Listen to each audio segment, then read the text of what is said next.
최근 시장에서 여러모로 핫한 기업입니다. 태영건설인데요.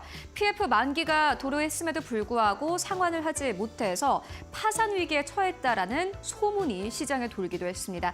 주가 자체가 좋지 않았는데요. 그런데 어제 장 마감 이후에 한 가지 소식이 나왔습니다. 80대의 한 슈퍼 개미가 태영건설의 지분을 5%가량 매입했다라는 소식이 어제 한 언론사를 통해서 보도가 됐습니다. 이 80대의 슈퍼 개미는요, 보유 목적을 단순 투자로 적어냈다고 하는데요. 이를 통해서 경영 참여 의사는 없는 것으로 현재 추정이 되고 있습니다. 그리고 여기에 더불어서 한국신용평가사가 태영건설의 등급 전망을 어제 장 마감 이후에 하향 검토로 하향 조정하기도 했습니다. 과중한 PF 우발 채무에 대한 부담이 지속되고 있다라는 의견을 제시하기도 했는데요. 이러한 뉴스들이 오늘 시장에 태영건설과 관련해서 어떻게 주가를 움직일지 확인해 보시면 좋겠고요. 이어서 두 번째 뉴스 만나보시죠.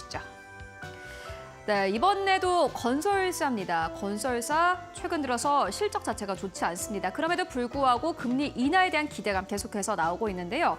어제 동부건설 측에서는 유상증자를 단행하겠다라고 공시를 했습니다.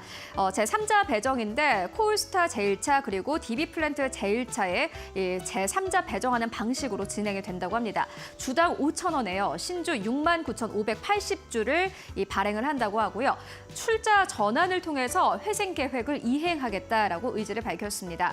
특히나 동부건설 같은 경우에는 최근에 수익성이 하락하고 있음에도 불구하고 공공공사의 수주는 계속해서 늘어나고 있다라는 코멘트 나오고 있는데요. 다만 업황 자체는 좋지 않습니다. 계속해서 주가 흐름 확인해 보시면 좋겠고요. 세 번째 뉴스 만나보시죠.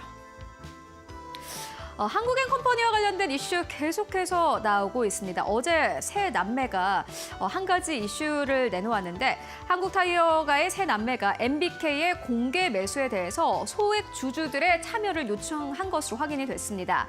앞으로 이 한국타이어가는 지역 기업 지배구조를 세우고 전문 경영인 체제의 확립을 지지하겠다라고 의견을 밝히기도 했는데요. 삼남매는 경영에 나서거나 관여하지 않을 것이다 라면서 그렇기 때문에 MBK 공개 매수에 대해서 참여를 해달라라고 요청을 한 것으로 확인이 됐습니다.